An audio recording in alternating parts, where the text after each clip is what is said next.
Guys, we'll go ahead and get started. I didn't see many folks trying to sign in out there. I'm sure some folks will be in and out, but welcome. Welcome to the Department of Transportation. I want to thank you for your time today.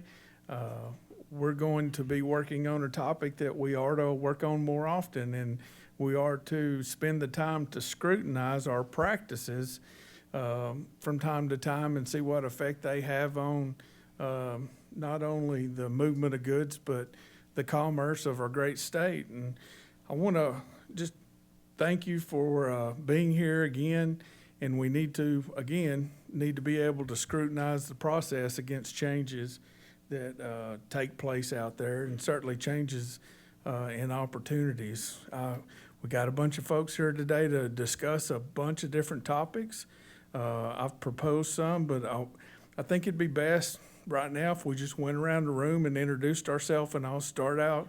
I'm Brian Taylor, the Chief Engineer for the Department of Transportation. Senator Hayes. John Hayes, State Senator, Senate District 36 in the Broken Arrow, Tulsa area.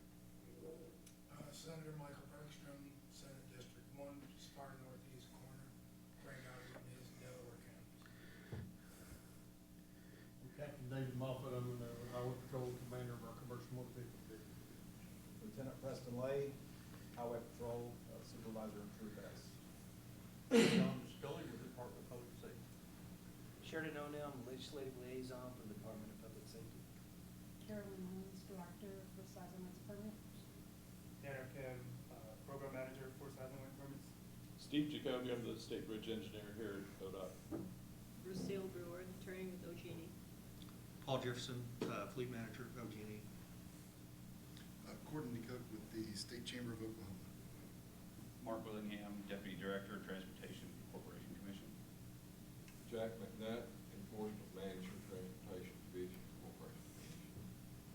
Wes Kellogg for that person. Well, again, thank you all for attending. Really, the purpose and need of this meeting, it's an important part of the Department of Transportation's mission, and it's important that we do everything we can to facilitate commerce, and not only commerce, but the economic development of the state, and that is via the best transportation system that Oklahoma can resource. And really, the person who kind of put the spur a little bit into this deal, they're both here, and it's really important that we take the time to revisit and look and see if there's some low-hanging fruit, or look and see if there's something we can do, and continue to reevaluate what the requirements are that we're putting on the industry. And I want to turn it over to Senator Hayes right now. I know he's got to step out, but he will absolutely be back. Can I talk you into? Yep.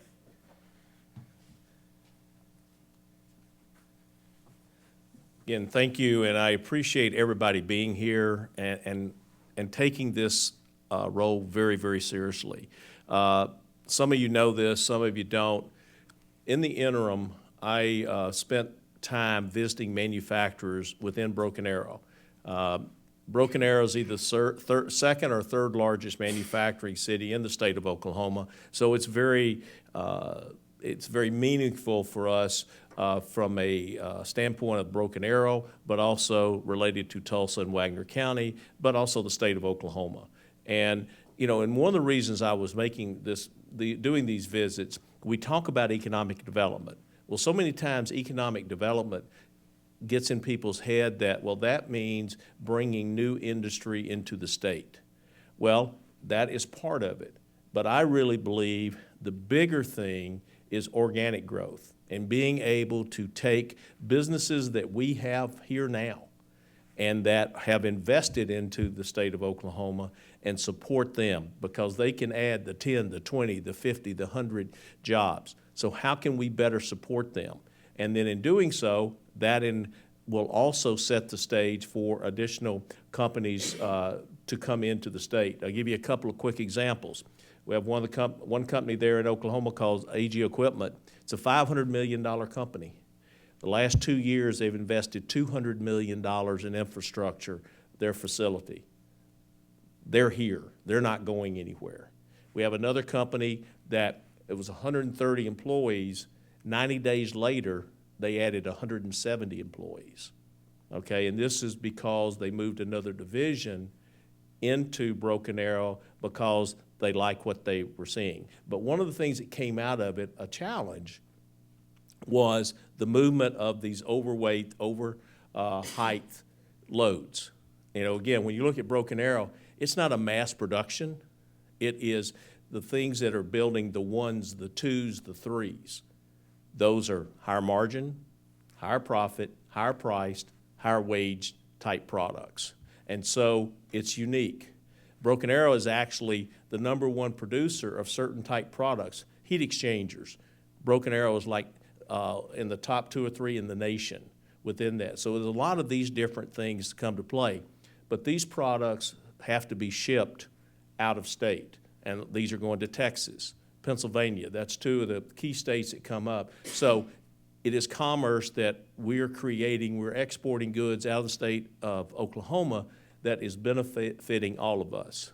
So when we look at permitting, you know, it's one of those things that probably 98% works great, but it's that exceptions. Kind of like when I was talking about manufacturing, we're doing the exceptions, the ones, the twos. That's what we're kind of focused on here is how do we do those? Because that's impacting some of these manufacturers. And as we look at this, you know, and I'm a senior vice president of a company as well, so I understand some of this, but you know, you have certain things in place, it's gone a certain way, we've updated certain things, but we also have to continue to go back and evaluate this because things change, needs change. We have to figure out what those things are our customers need, and at the same time, how can we address those needs? And then also look at, we have to bring in consideration infrastructure and those type of things, but at the same time, meeting the needs of their customers, which are these manufacturers, the truckers, all of those things, so we can make it work best to drive e-commerce, or not e-commerce, but drive commerce for the state, but also support our infrastructure and do the things that we need. Technology has changed, that creates opportunities for us. How do we tie into that? But we've also got to make sure that we have the things in place so that, you know, we've got employees that have a lot of this knowledge. We got to make sure we're capturing that knowledge. I don't want to lose you. and so we've got to make sure, do we have all of our ducks in a row related to people so that we have things documented? Do we have the things in place that we need? And we continually look at this. And so that's kind of what brought us together. And I tell you, I've been very appreciative of the support that from DPS, from ODOT. It's been incredible. And, you know, you think sometimes going into this, it's not always easy. But, you know, everybody's committed to this. And I couldn't be happier. And I love doing these type of things because I think we can make a difference and help everybody. So I appreciate that. And say, I'm going to have to leave her in a few minutes. You may have heard that in Tulsa, President Trump put in there, I think, $120 million to support a VA coming into Tulsa. So there's a big meeting about that. That's going to be very transformative down by OSU Medical Center. And I used to be the chair of OSU Medical Authority. And so I've kind of got some skin in the game on this, and I want to know about it because this is going to be a great deal for our veterans, but also for that part of Tulsa. So anyway, back over to you, and I appreciate it. Thank you, Senator, for your interest and certainly your leadership, Senator Bergstrom.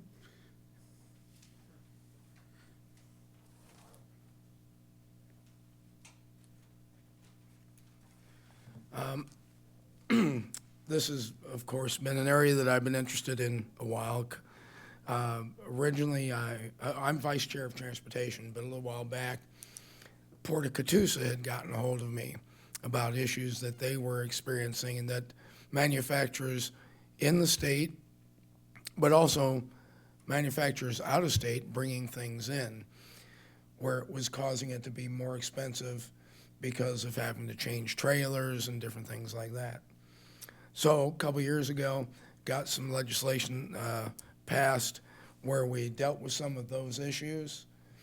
Also did some legislation dealing with the corridors and what the corridors are for overweight and oversize need to be. We sat down in a big old conference room and put it up on the screen and said, okay, let's look at the maps. What is it that we need to be protecting? And worked through it and came up with that legislation for what we need to do. So what we have here on your agenda here, I'm still getting complaints. I've had folks from a variety of entities get a hold of me and say that there's still an issue with some trailers and having to displace large products from one trailer to another because of axle weights, limitations, and things like that. I also know that we do have a problem with making sure that we don't destroy our infrastructure. So, again, this year I was trying to find a way that we can move forward to maybe tweak the system some more, find some way that we can make it work better. But I'm also all the time working with, whether it's ODOT or DPS or whoever, looking for ways to make sure that we are meeting the needs of our citizens and our businesses, and whether it's somebody that's making something here, helping them get their product out, the most cost-effective way of doing it, or if they need product here, making sure that they can get it here at the least cost possible.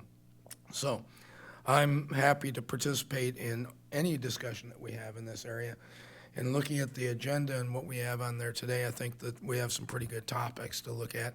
And I appreciate you having me here. And please feel free to get a hold of me anytime. Be glad to work with any of you.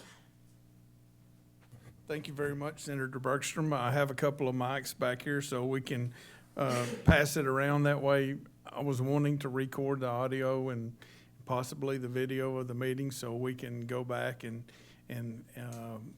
have an accurate depiction of the meeting and get those minutes to you. This is not the first time we've met and discussed this topic. This is it's a result of multiple meetings. That's where the list has come from. There's absolute frustration on the part of the movers in the state of Oklahoma. Some of it I've seen is because there was some education that needed to take place.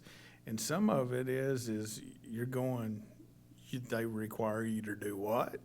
You know, and it could be from a city, or it could be from the Department of Transportation. And there's reasons behind everything, but if we don't spend the time to revisit what those requirements are, I think we would be derelict. We need to continue to scrutinize those. And the list on the agenda, the identification of challenges, these came from previous meetings, whether they be in eastern Oklahoma or here. We visited with the oversized, overweight movers within the area, and these are some of the challenges they came up with.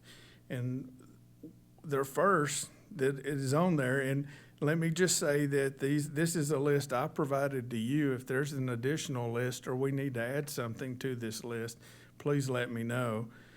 And they're in no particular order. It's one of the most common frustrations is they believe the process impedes the progress of commerce, and that be the length of time for permits, state and local. Now, we've made a lot of progress with as far as our electronic, our Oki Pro. What we're finding out is the cities and the counties that they're hauling through have their own requirements. And sometimes those requirements, they're not getting approval for maybe multiple, it could be several weeks before they receive approval from a city. As a result of that, we asked the municipal league, is anybody here with the municipal league today? Well, that's unfortunate. I'll try to get a hold of them, but what we have is we have every city that somebody could possibly travel through, they all have their own ordinances, and their ordinances can be different. And their ordinances can range from something fairly simple to is we don't want you going through during peak hour, or we don't want you going through on certain days, certain time frame, or we'd like for you to avoid Sundays, whatever it is. They all have their own, but when they contact, they don't have a normal contact within the city, so they contact somebody in the city, and then they wait for approval. And they're not allowed to transport through that town without their approval in place. And so as we started delving into, we felt like a lot of progress has been made on the side of the state agency as far as the number of permits that are taken care of the same day, if not the same hour. I think 80% of our permits are taken care of the same day, which was unheard of. That is a great number to share. And the other 20% may take a little bit more time, but the time is required to figure the axle loads. They are required to figure out the special combinations of axles based on the configuration of the load. And once that's approved, then the process starts, and then they're getting slowed down quite a bit by the other requirements of transport through a city and town as a group. And I would like to know, does anybody have a desire to tackle this or help me out? Is there any low-hanging fruit? Is there any person out there, whether it be municipal league or somebody we can talk to come up with some type of action plan, some common contact, somebody we can ease the stress of our carriers getting local approval? Because most of the time it takes multiple phone calls. If somebody out there can help me with that, I'll be happy to hand you one of these mics. Unfortunately, nobody raised their hand. So we're going to have to get those folks in the room. We've always felt that they, from the control side, that once they receive the permit from the state of Oklahoma, that it's almost like that when they require a city to give them another permit, it's almost like double jeopardy. And so that's kind of where we've always looked at, once the patrol and the Department of Public Safety and permit division has issued them a permit, we're saying they're good to go. I have no idea how to turn this on. Hold on just a second. That is, the state does not own those local facilities, so they have to go through their process to get permitted on. Sounds like it's. I think it is on. It is on. Tap it a little bit. Yep, that's on. If you would, please repeat. I want to hand one to Wes. Well- Thank you, sir. We're just curious, because like I say, our thought was once they were issued a permit by the Department of Public Safety or permit office, that should be good, because most of the times they're entering right onto the state highways and going. And when the city stops them and says, well, you gotta have our permit, we don't know why. Is that because a city's wanting to generate funds? I don't know the answer to that. Carolyn obviously had something.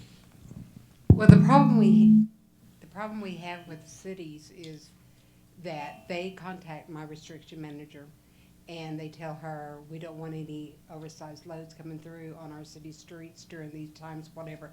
You must contact us first. Would you please do something within your system to stop that load from coming in without contacting us? And I can think of one very big city in mind right now. Small cities, they're all jumping on the bandwagon because these loads cause problems in their towns. So they don't want any of the oversized, overweight loads to get off on their local roads because it's tearing them up, whatever. And so they, again, contact Melody and say, please put a perimeter from this street to this street. We can't have any permit loads. So it begins to create that domino effect. So how many towns or cities in the state of Oklahoma do we have that has a must contact before they go through their town? So on every permit that we issue, it does state you must contact municipal authorities and local authorities, so county or city. So that's on every permit, because again, like Wes said, they get off of the state highway. We have no maps. We have no idea what their bridges, whatever are. So even though that route, there's a suggested route on there, we give them 5 miles egress or access to go wherever that city tells them to go, to get through. But probably, I think I would safely say 15 to 20 cities have got some type of perimeter around their city that they don't want permit loads in there, or that Melody has to take care of them and contact them. Wow. So that's good information to know, because that's part of our headache right now. It is a big part of our headache. Like I said, I can think of one very big city up in the northwest. I can think of one small town in the southwest. It's a monster in itself. I'll speak to the permitting side from the state.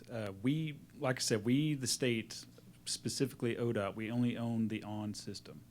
Everything else has to go through local ownership approval for permits. That includes single lane and dual lane loads. Now, on the single lane, we're taking a leap of faith when we issue a permit that they have made contact with the local owners and that they are doing what they're supposed to do, because I don't ever see any of that in Bridge Division, and I shouldn't have to. For the ON system, in terms of the dual lane loads, we send the carriers their route that we have analyzed and we've approved for the ON system, and then we hold it until we have confirmation from the carrier or the locals themselves that they have made contact and that they approve the route. And the reason for that is because the dual lane loads are significant loads, and we want to be sure that everybody knows this is coming. Because I can tell you without a shadow of a doubt, you don't want the county commissioner giving you a call asking what in the world's going on.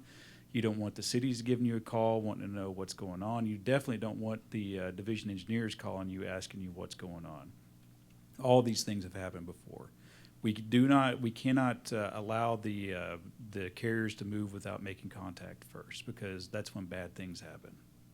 So that is one holdup as well. What is somebody help me with the solution besides getting the municipal league in here and coming up with some type of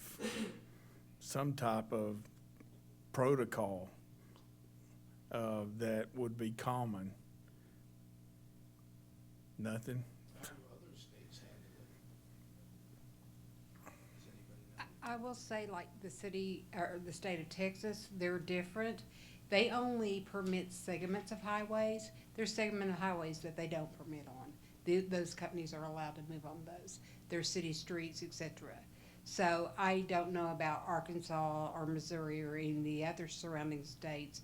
But the one thing is, we are kind of the stopgap for every state around us, because they know that we are very cautious about what we approve and permit, and so they don't really care, because they'll let them come in because they know that we're going to check their weights, we're going to check the bridges, we're going to check all that, so they don't have to worry about the bridges, because Oklahoma's doing all the work for them. But that's also what has created the frustration on the behalf Yes. of the folks who are trying to move things into our state. Although we may be making things easier for the opposite state, or we're just the pass-through, and they have to legally carry a lighter load or more axles or whatever is the requirement because they're coming through Oklahoma. Right. That's also the problem for Oklahoma and the folks trying to move things in Oklahoma. Now, the challenge that I have is the challenge that I'm having to balance safety and the longevity of our highway system in this whole process. So there's a safety element and absolutely a longevity element. And it wasn't too long ago Oklahoma was forced, or was rather unlucky position of having the 49th worst bridges in the state of Oklahoma. I mean, in the United States. And we made a lot of progress, and that's something I'm really proud of. And we're not interested in losing that progress, but we are interested in being friendlier. And from our standpoint, we're going to evaluate where we are, what the opposing states are, and we're gonna report back to you, because what protects the other states also is to the detriment of commerce, and we need to fully understand what it would mean as a Department of Transportation if we did possibly change our axle loadings. And those are things that we're gonna look at. There is absolutely no promise involved with what I just mentioned, but it's certainly something we're gonna investigate and we're gonna report back, because it is not something high on my list that I'm proud of, that Oklahoma is the reason other states don't have to worry about what's coming through, what's entering their state. So that is something we're gonna look at. Hey, Brian, on, Yes, sir. on our side, I think the lowest hanging fruit, like you said, is to streamline the local system permitting process. And that's a possibility. It would take an effort, it'd take money and effort on the part of ODOT to streamline that process, but I think it could be done by, the easiest way to do it would be to do a special contract where we hire consultants to analyze the local system bridges in the major metro areas, Oklahoma City and Tulsa, and get their line work and their ratings into OkiPros, so that we can issue those permits a little bit more efficiently, as well as get those entities kind of in the loop automatically. Yeah, thank you so much for bringing that up. So what Wes brings up is he brings up that we have a lot of bridges out there that could be used, but they're not owned by the Department of Transportation. But we would be willing to help by taking a look at those bridges and possibly rating them. And this is all dependent upon money. Everything costs money, and I know it's very important, and we have to make very tough decisions every day. And this is probably something that would, in order for us to look at the two big metro areas and some of the larger ones, I'm guessing we're talking probably over $1 million of consultant fees to evaluate all these bridges. But what it would allow us to do is it would allow us a lot more flexibility on where these loads could go. Is that what you're saying, Wes? Well, what I'm saying is that we could do some of that work for them, and then we could automate a certain, like we automate 80% of our loads, that maybe we can automate a lot of the loads, maybe 75–80% of the issued permits for the local agencies, for the local metro areas. That's what I think, that we could route them and issue a permit a lot more efficiently that way. And like I said, we'd have to get their buy-in. They would have to have personnel that would, Right. much like we do, that are permit restriction managers and things of that nature, so that they can stay on top of their inventory and make sure that these permits are being issued in a timely and safe manner. So basically, the cities share their bridge inventory with us, and then we take the time to rate those bridges for them and provide them with that information. In return, they provide us with any changes that should take place. Is that what you're saying? Correct. They would basically be an extension of ODOT in terms of analysis and safety, in terms of making sure that safe routes are issued for the permits. That won't take care of all of them, because there will still be, just like on the state side, we have a certain percentage of permits that have to go to engineer review. There will also be a certain percentage of permits that would have to go to engineering review for the locals guys, but maybe we could speed up some of the more routine and mundane permits. Well, yeah. I totally Please. buy into that. I think it's great. The one thing that I will tell you that I think will be a concern, or might be a red light for them, is a lot of them have learned that they can charge money for doing this. They can call it a bond fee. They can call it a lot of different things. And that has become another source of revenue for their city. And I don't think they're going to give that up easily. Well, this is a partnership, and thank you for sharing with us. And it's nice because I feel like this meeting has already been purposeful, or we've got results already, and that's what this is kind of about, and is fairly rough start, but we've already come up with a pretty decent idea on how we can speed up at least part of the process, and I'm very appreciative of that. Well, we'll try to explain and put a little more thought into that in the meeting minutes. Obviously, ODOT is interested. We would hope that the municipalities would also be interested and possibly want to share in the information that we would provide them, help sharing the cost. Yes, sir. They may want to be part of ODOT, actually being the electronic system. That would be up to the commission if you wanted to happen or not. We We're- have that capability of adding anybody into the system and allow them either to, just like enforcement, they can go in and they can log enforcement. It's done through the system now. That way we can keep an eye on it and we can see what's going to happen. And that way if I get a call back and there's a load that says that attributable to the permit, I can go in and see the reason why he did that. So that's the thing, is we could do that for the cities. It's just that may, Yeah, it will definitely take some. That is a great question and a good answer, because really where you have stable forms of government, and there's quite a few of them out there, we have a great partnership with those folks. It's those unstable forms of government that we avoid, but the folks we're talking about that would be most beneficial are all stable. So that's a great question. Thank y'all. The next, I really can't help you with, other than I've heard this multiple times from those that haul, is a auto renew for the same top load. So they've got the same thing coming through on the same axle configuration, weighing the same, and maybe they move 1, 2, 3, 10 of these a year. Is there a possibility for an auto renew, or is there a method by which they can buy just one permit now and operate off that one permit for multiple loads?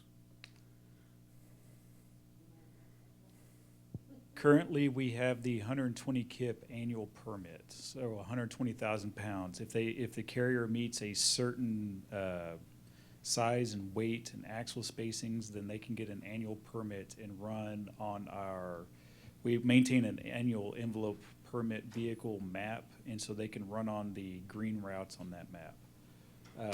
There is legislation that's been proposed and that will allow these carriers to also move on the interstate. And we're still researching that in terms of if we can actually do that. But there are provisions for a standard type of load with a blanket permit. Now, in terms of I'm not 100% sure what they're talking about, an auto renew for the same type of loads. If they match one of our 001 vehicles, then they can go and get a permit anytime they want to move in a matter of seconds. And so they can auto approve those types.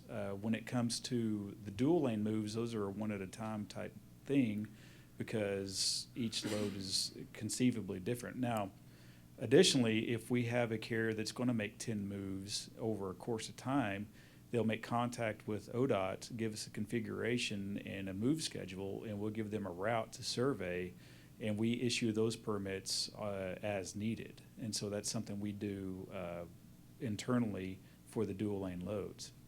But I'm not 100% sure what they're talking about.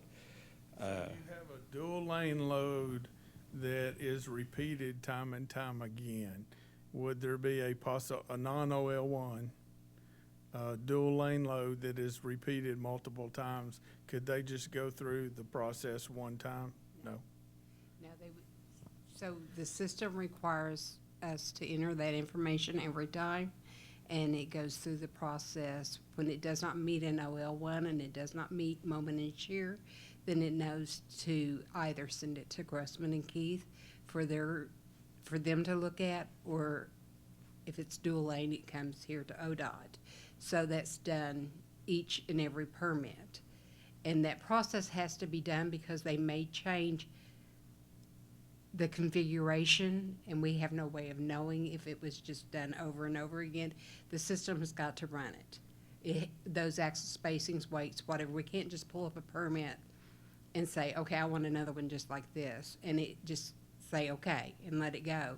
It has to actually go through the whole process that every permit goes through.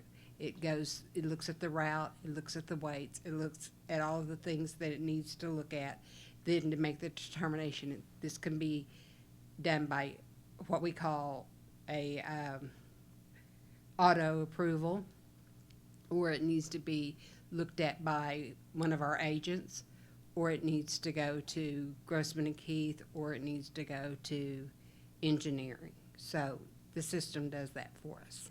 Have Helps we us. ever had an identical dual lane come through multiple times? Yes, as a matter of fact, a few years ago, Carolyn, correct me if I'm wrong, but we had a windmill go in around Tuttle, Yes. and we had 200 and some odd loads of the same configuration. Mhm. And so what happened is the carrier gave us a configuration, they gave us axle loads, we analyzed the route, we gave them a route, we got it all set up, and then they gave us a move schedule of when they needed loads to move, and then they applied for those permits all at once.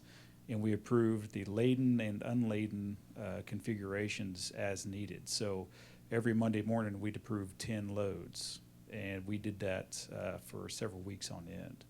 And we've done that several times in terms of the wind farms. And when it comes to oil field equipment, we've done that numerous times as well. So as long as there's good lines of communication and we get all the kinks worked out, we can do that for the dual lane side at will. Okay. Next topic, and this comes from, there was a letter to the Department of Commerce, so it may be dated, but the complaint was permit cost, and they were comparing Oklahoma to the surrounding states, and they were saying our permits were somewhat more expensive than the other states. The one thing that I'd like to say up front is that the cost of those permits by no way compensates the Department of Transportation for the damage that they're doing to the system. We could never get away with charging that amount.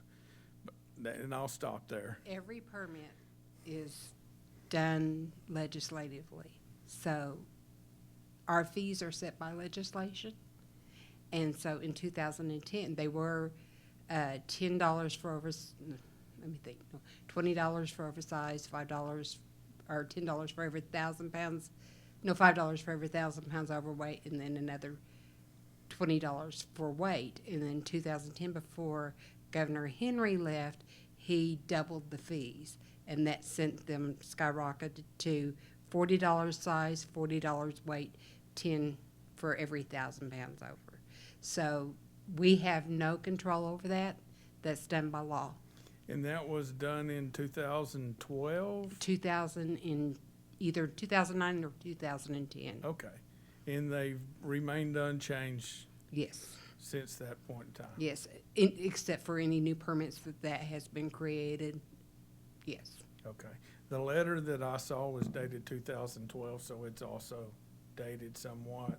But I did go online and look at the permits of other states, and it's interesting if you're comparing apples and apples, because it gets quite complicated in other states. But there does appear to be the possibility other states may be selling annual permits for what we may be doing individual permits for.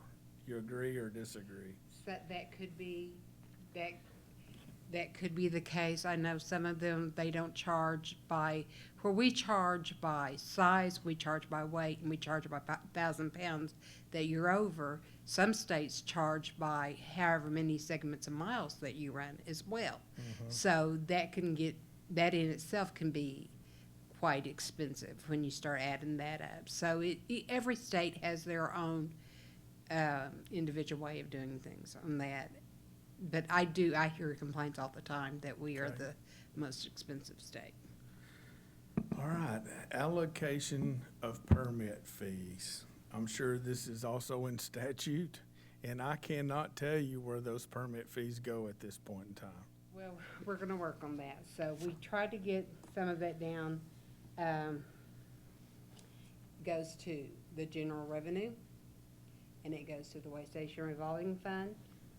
Let's take some, And the Troop Base comes out of the Way Station Revolving Fund. there's the highway construction. The highway construction, That would be us. that one is I believe that's the 5%. If, I'd have to go look at 14,116 kind of tells you where they go. DPS. And then there's a DPS fund, and I don't know what that's for. I think that may be our budget. Right. Okay. So, So I'm which always, comes out of your Way Station Revolving Fund. yeah. So, and it was a question that we needed an answer to.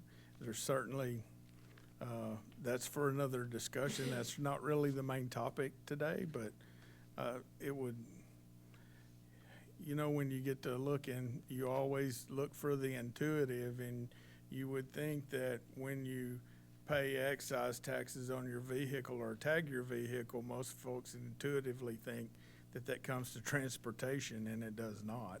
We get about 1% of it. So it's those intuitive things occasionally that we like to look. If there's some changes that need to be made we probably need to visit with our senior staff level and elevate those if we see something that's out of whack. The 40,000 pound per axle line requirement. And I'm gonna tell you that, again, we're charged with balancing the safety and longevity of our system, and that's against the need to provide for movement for goods and services. And I've already told you that we're taking a look at that. That in no way implies that we're going to be raising that axle limit from 40,000. But the thing is we need to know what ability we have. We already know by raising it that there's a strong possibility of multiple bridge postings. And we also know that by increasing loads on our bridges or on our roadways, the deterioration curve is exponential. So like a 5% increase in axle weight on our bridge equates to about a 19% reduction in service life, which is pretty incredible. And on our roadways, a 5 to 10, I'm going to say a 5% increase in axle loads on our roads also equate to about the same level. I'm looking at my guys, I'm thinking that it's 19% for our roads. Our roads handle our loads a little better, and the reason why is, well, the most important thing is there's a gross and there's an axle weight. And when you're looking at gross, then you're talking more bridges. So nothing's more important to a bridge than the gross. When you're talking roadways, it's the axle that is more important to us. I flipped them. Thank you for bringing that up. But that's an important distinction, that they're different, whether we're looking at a bridge or whether we're looking at a roadway. But the commitment that I make to you today is that we have already started in evaluating that 40,000 pound axle load in-house. It's not something that's going to happen overnight. Matter of fact, I probably won't be able to give you results till late next year because we've got a lot of bridges to look at. But I want to let you know that we're going to report back.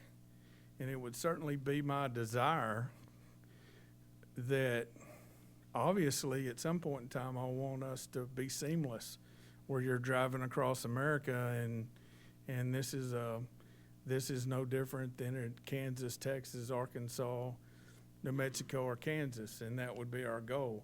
But we need to understand what we would be doing to our system. Most of the bridges out there, so we have over 6,800 bridges in the state of Oklahoma. And although we've replaced somewhere around 900 since 2005, we still have over 1,000 bridges that are 80 years or older, and that number increases, at least to the chart that I'm looking at. The average age of our bridges continued to increase, and the last chart I saw was 2025, and at that, we're about 1,300 bridges in the state of Oklahoma that are 80 years or older, and those bridges were designed for 72,000 pound gross, as opposed to the 90,000 that we allow on them. So there's certainly some concerns, and the main thing I want everybody to take away from this is it's not a no, and it's also, we are already looking at this, and we plan on reporting back once we have all the information. But in order to give you that information, there are 6,800 bridges that we need to take a peek at. State-owned, yes. And that's where we run into some of the problems as far as, and that's where we run into some of the problems as far as routing these overload trucks when they get on the off-system facilities, particularly around the port. We don't control that, and that's where some of the hangups are, getting on the local systems. And another point that Wes makes, as far as overload vehicles and these large weights, the bridges have been kind of carrying the water for pavements for a long time. By restricting what we can take across a bridge, it's been limiting the damage to some of our pavements out there. You'd mentioned that we were 49th in bridge condition with regards to number of structurally deficient bridges 15 years ago, and we've made great strides in that. We still have some pretty bad pavements out there, and I think I read a while ago the State Chamber Research Foundation had a deal as far as the hidden cost to the average driver, and Oklahoma was worst in the 50 states as far as hidden costs to drivers, and I think most of that was due to bad pavements. So while we've made great improvements in the quality of our bridges, we still have some pretty bad pavements out there. So that needs to be kept in mind. Thank you. Brian, I got a quick Please. comment about axle loads, if you will. Yes, sir. One thing to note that it is possible that no matter what we do, if we increase axle loads or what have you, that may not be a benefit to the trucking industry, because there is the potential that if you try to run heavier axle loads, your route may, instead of be a straight line route now, may go zig and zag across the state because of what you described as older bridges. So that is a distinct possibility. Thank you, Wes. Okay, the local requirements and delay created, we've already discussed that topic. Pilot car requirements are more restrictive in Oklahoma than surrounding states. Hello, Randy. Brian, going back to the local requirements. Yes, sir. Maybe ACOG or INCOG, since that seems to be origin destination of a lot of these things, maybe their involvement in addition to the municipal league or things of that nature. So they may have some input as far as routes, particularly around the Port of Catoosa, where they get off the state-owned system. I know we've run into some hangups there. And the legislation that was passed a year or so ago had the 30-mile radius. 30-mile radius, yeah. Yeah. We do have Randy Robinson from ACO here, Yeah, if he would like to. he just walked in late. Yeah. I cringe about all this. You see historically, I remember being in Senate Transportation Committee when they wanted to, it was either exemptions or increased weight limits, and you had ODOT there, Bruce Taylor and so forth, saying this is a bad idea, we don't want to do it, and then they pass it anyway. I know it's all about commerce and everything, but these hidden costs that you're talking about on the state system, you might as well just magnify it 1,000-fold for the local system, which, again, statutorily it's 90,000 pounds, but talk about the 6,800 bridges, we got 13,000, we got about 2,000 are deficient. We have roadways that in no way can even support 90,000 pounds legal. And then when we permit, and if they go, you permit only on the state system, and then they're dropped off basically, and supposed to, by permit, contact the Board of County Commissioners. How often does that happen? I mean, I'm not gonna hold my breath that that happens. And so they're out there, and you're granting additional loads that you permit and drop off on the local system that just causes all sorts of problems. Oil and gas, as you can well imagine, and the wind farms that are going to expand again in the Kingfisher, I think Dewey. I mean, they were listed here last week, and the expansion. So that's a big problem. Yeah, you could throw multiple axles, but we just can't handle what we're required to right now. And we don't get additional costs. The MV fees that you talked about, the counties do get about, again, in their M&O funding, maybe around 25 or 30%, and about another 20% going into the SERV fund, and then the schools, public education gets about a third. But there's so many funds that come off the top of that before the percentages are applied, so it's kind of a misconception. So there is more MV fees going to transportation, just that ODOT doesn't get a lot of MV fees, but they did pass and cap back in 2015 that any overage, they capped them at 2015 levels, the schools, the counties, or the SERV fund all goes to ODOT's roads funds. So in the future, even though MV fees are down, they haven't really kind of crept back up to 2015 levels because they added the 1.25% sales tax to new and used vehicles, and that kind of dropped the overall fund. But it is creeping back up, and eventually we'll go above those 2015 levels, and that overage would go back into the roads fund. But I always cringe about adding, I know if it's interstate travel or whatever, that's fine, as long as they stay on the state highway system, that's y'all's deal. But I know that will never be because they go around way stations and everything else. You know how they work. They find out ways to get around to get on the local system, and I just cringe when we add and add more weight to trucks and because it never helps us out, and we don't have enough M&O money as it is. Thank you, Randy. If you would sign in before Okay. you leave today, so I have you on the deal. So we started talking pilot car requirements. Can anybody help me? Does anybody know what they're saying?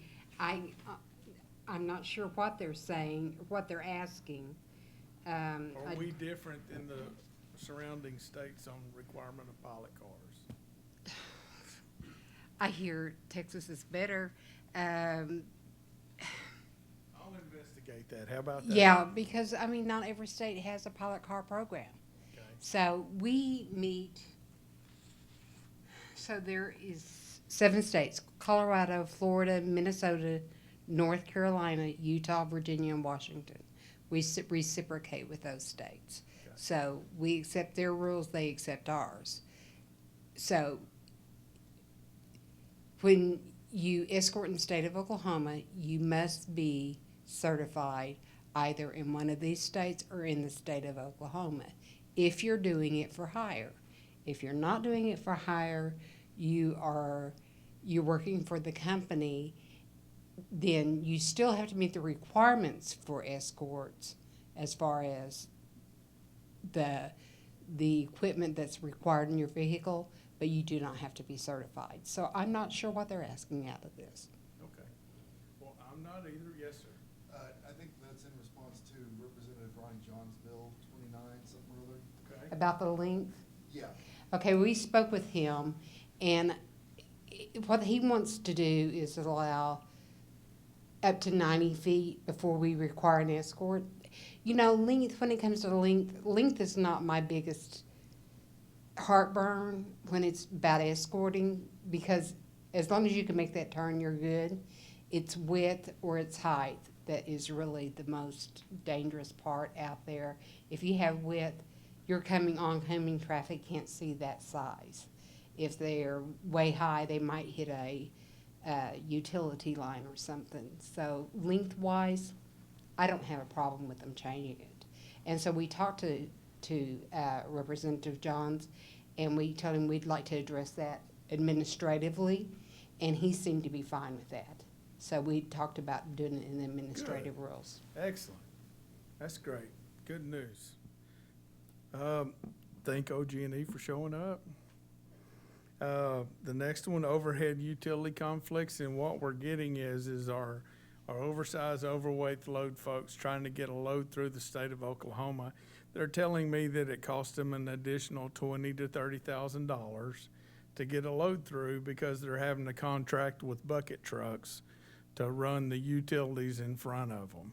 And I know you're not the only utility owner out there, and you're probably not the biggest culprit, but there are a lot of utilities that are across the highway system that have been there since we started permitting, or they've been bootlegged in. Our requirement is 22 foot is our minimum.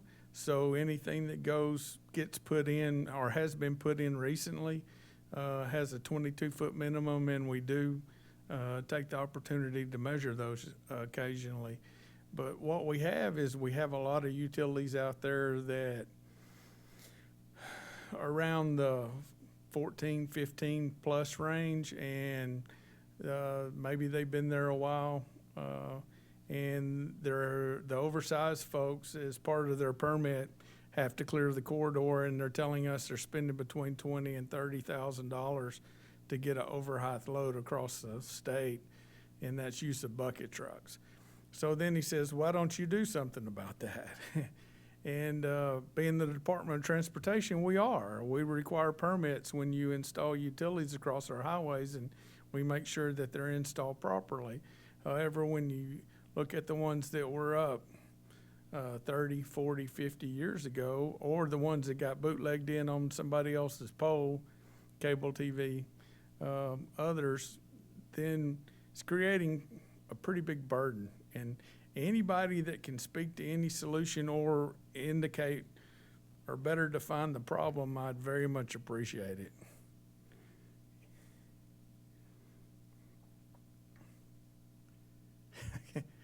No?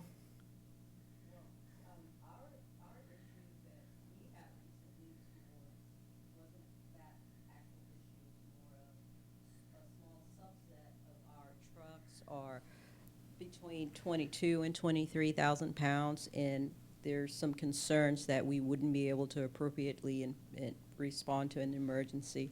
So that has been our Yeah, and I just became aware of that yesterday, that there was a problem with one of your trucks not meeting the axle loading requirements of the state. Is it one particular truck, or is it a whole fleet of trucks? It's a subset of our trucks. Yeah, so it's a group of bucket and digger derrick trucks. Okay.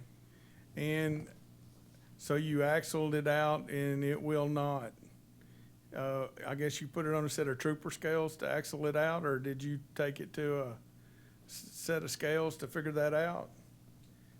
We have our own scales, and then we also took it, so set Okay. of certified scales. All right, so Wes, it doesn't work. It doesn't sound like. Can you visit with them and see if there's an easy solution or if there's a difficult one? So I need to hook you up with Wes. Y'all become best friends. And the main thing is y'all, in an emergency, you're not gonna have a problem out of us about what your truck weighs. You'll never have a problem out of us. Matter of fact, some of the stuff that's rolled down our highway during an emergency is closer to the size of a space shuttle. So we can move stuff when it comes to emergencies. Okay, so I'm gonna go back and address the part about the utility and the bucket trucks. Yes.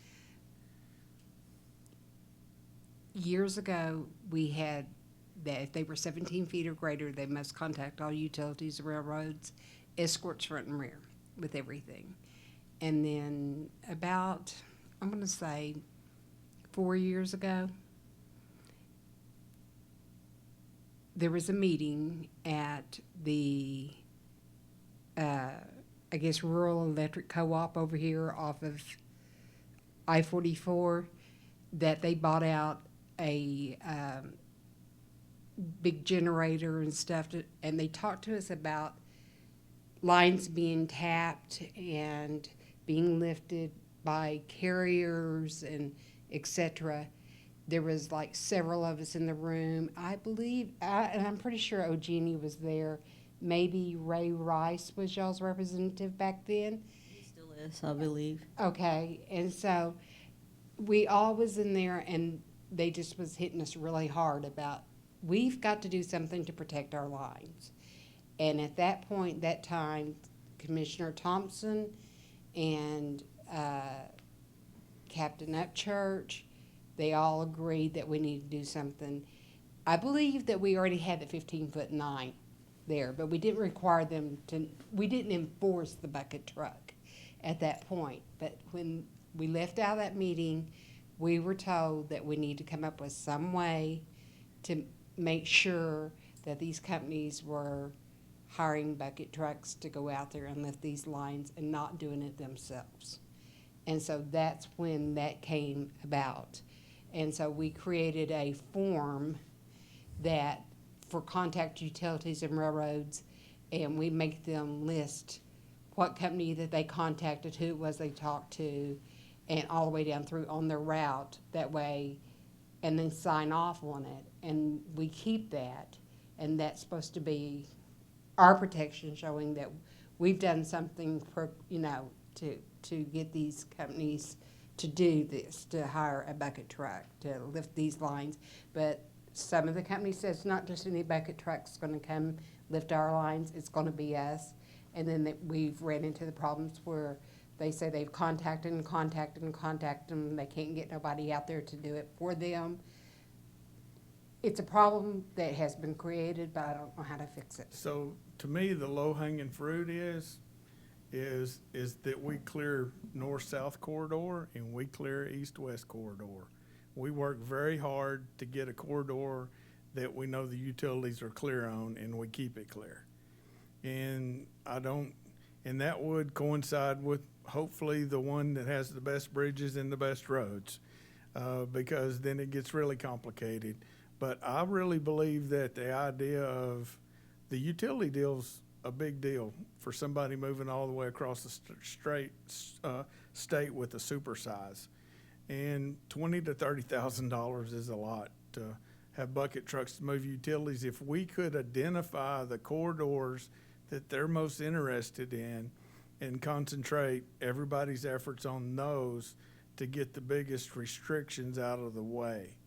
And if we could at least get them cleared to 20 to 21, I don't see us going all the way up to 23 but any improvement over 15.9 makes a significant difference for a load going through our state. I mean, just this last year, we had another company that they had a driver that was electrocuted because he was lifting the lines himself. Can the Corporation Commission help us at all with that? Do y'all have? And again, we're transportation. Unfortunately, Brandy Reed couldn't be here. He's Okay. But I know anything that goes into requirements for public utilities, it will be reflected in rates. Sure. Yep. That's why you limit it to one corridor as opposed to picking, all right, we need you to have all these at 20 foot tomorrow. Yeah. So that is the end of the agenda that I had, but I wanted to offer my phone number up and also my email contact, because this is kind of the start. Well, it's not the start. This is probably 2 or 3 meetings into it, but we made a lot of progress today, and we need to, I need to also be able to contact you about the follow-up meeting where we discuss solutions, and we also have the ability to identify any more challenges in front of us. My name is Brian Taylor. My email is btaylor@odot.org. And I'm the chief engineer, and that office phone number is 405-521-2866. And I'll do my very best to be helpful, and it doesn't even have to be this topic. I'll do my best to help you.